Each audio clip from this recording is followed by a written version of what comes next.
Salut, c'est dans la poche. Vous le voyez, aujourd'hui il pleut. On a trouvé refuge sous un arbre robuste, solide. On est allé à la rencontre de jeunes arbustes. Ce sont les arbres en kit de la Wappi. Pour nous procurer un arbre en kit, on s'est d'abord adressé à une grande surface de meubles en kit. Logique. Arbre en kit, vous dites? Mais inutile. Ah non, malheureusement, on n'a pas ça, monsieur. Et pour cause, l'arbre en kit ne se vend pas. C'est entièrement gratuit. Et surtout, il ne pousse qu'en Wappi. Il y a 16 communes qui participent parmi les communes de la Wappi. Pour dénicher un arbre en kit, il faut donc se rendre chez un pépiniériste comme celui-ci. Ouais, donc nous sommes producteurs d'arbres fruitiers et ornementaux sur plus ou moins 20 hectares de pleine terre. Ici, vous trouverez à coup sûr de quoi remplir votre filet. Pommiers, poiriers, pruniers, cerisiers, cognaciers, néfliers, abricotiers et pêchers. Donc dans toutes les formes, buissons, demi-tiges, hautes tiges. Ces arbustes parfaitement alignés affichent déjà 4 printemps, l'âge idéal pour être replantés. On déconseille aux gens maintenant de planter au mois de mars, parce que vu les années qu'on a avec la sécheresse, c'est toujours mieux de planter au mois de novembre-décembre. Bonjour. Bonjour. Vous faites quoi là, une bonne coupe d'automne? Ouais, c'est la garde. C'est quoi comme arbuste ça? Cuir belge. Vous en avez combien taillé comme ça? 2000. Vous les comptez? Non. L'année dernière, la pépinière de Bertrand avait fourni près de 1000 arbres fruitiers pour l'opération Arbre en kit. Les gens aiment bien avoir un bon fruit chez eux directement, cueillir sur l'arbre et le manger directement. C'est quand même beaucoup plus agréable comme ça que d'acheter un fruit en magasin. Là, on a pris l'exemple des fruitiers, mais Arbre en kit, c'est plus que ça. Il y a les haies. Donc, par exemple, on a le kit cantine des butineurs.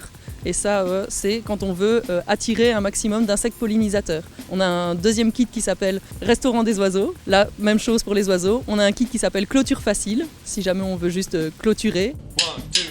Et quand on ne sait pas que choisir, on peut aller sur place, donner des conseils complets pour les personnes qui justement hésitent et ne savent même pas si elles veulent des fruitiers, des haies ou des groseilliers, etc. Et donc, le corollaire de ça, c'est qu'on ne s'adresse plus qu'au collectif, au sens très large du terme. Donc, tout ce qui a un intérêt collectif, on entend donc les associations, tout ce qui est service public au sens très large, crèches, maisons de repos, etc., collectivités, les agriculteurs pour leur intérêt collectif au sens de la masse qu'ils peuvent planter. Et donc, l'intérêt collectif, il est donc écologique à ce niveau-là, et les entreprises.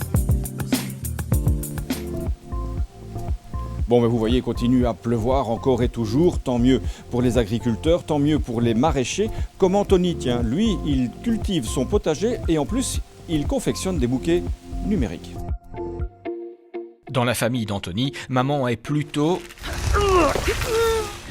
Papa est fan de...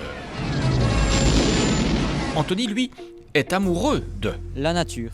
Il a plutôt... la main verte. Et depuis peu, il est aussi... youtubeur. Bonjour à tous.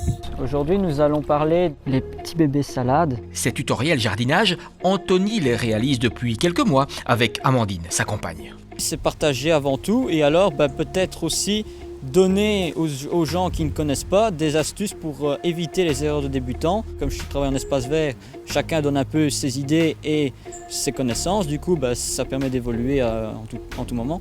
Anthony est un véritable passionné. À 24 ans, il mène sa barque allègrement sur cette petite rivière tranquille au cœur de ce splendide jardin d'ornement familial.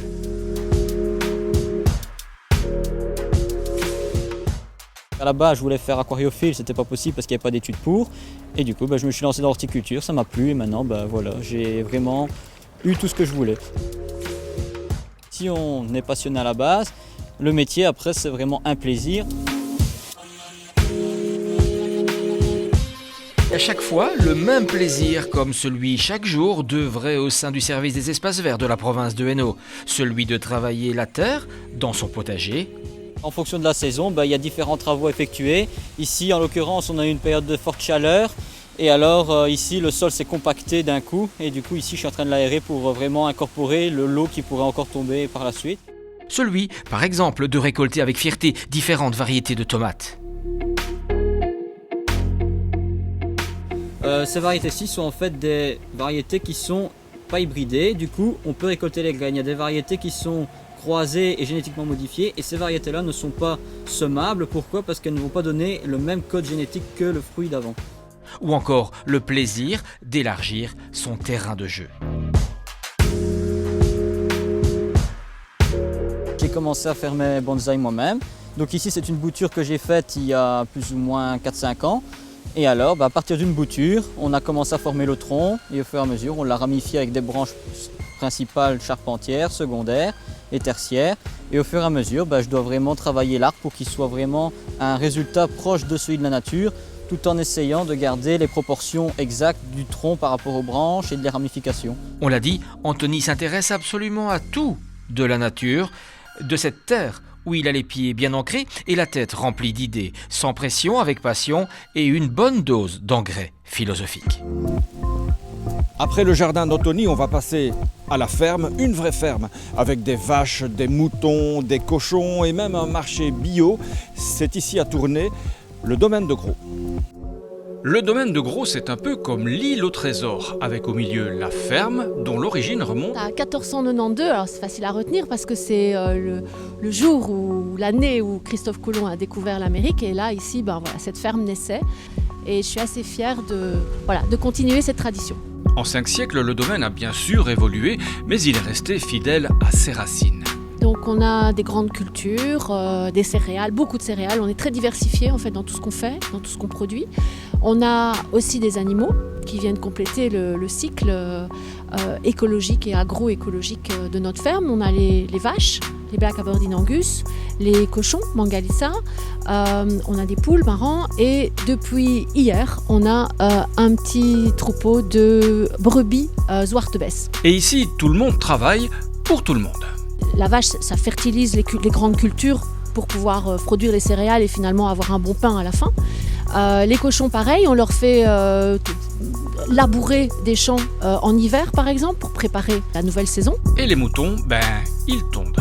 On veut montrer avec une petite start-up de jeunes passionnés de moutons qu'il y a moyen de remplacer des entrepreneurs de jardin qui sont très mécanisés avec des animaux qui ne font pas de bruit, qui vont fertiliser les terres, qui sont jolis dans le paysage. Et voilà. Et aujourd'hui, c'est vendredi, et vendredi au Gros. C'est notre jour de marché. Et qui dit marché dit maraîcher, forcément. Alors moi j'ai répondu à la base à un appel à candidat d'Elisabeth Simon, qui est donc la propriétaire des lieux, qui cherchait une équipe de maraîchers pour diversifier l'offre qu'elle pouvait proposer aux traiteurs qui organisaient les mariages ici dans le centre de réception. Et puis le Covid est arrivé, donc il a fallu trouver d'autres alternatives pour écouler les produits, d'où la création de ce marché tous les vendredis soirs de 17h à 20h sur place avec d'autres producteurs. Le terrain de jeu de Guillaume, le voici, un demi-hectare de terre cultivée avec passion. C'est un métier de fou. Et permaculture. C'est en bio et toute la ferme de toute façon est en bio et c'est vraiment le concept qu'on veut défendre ici, c'est d'avoir une alimentation saine pour tout le monde. Je pense que ça marche et les gens reviennent, donc c'est qu'ils sont contents. Voilà, c'est dans la poche, c'est terminé. Enfin, il est grand temps pour moi. On se retrouve la semaine prochaine, goutte que goutte. Allez Thomas, j'y vais, je suis trempé.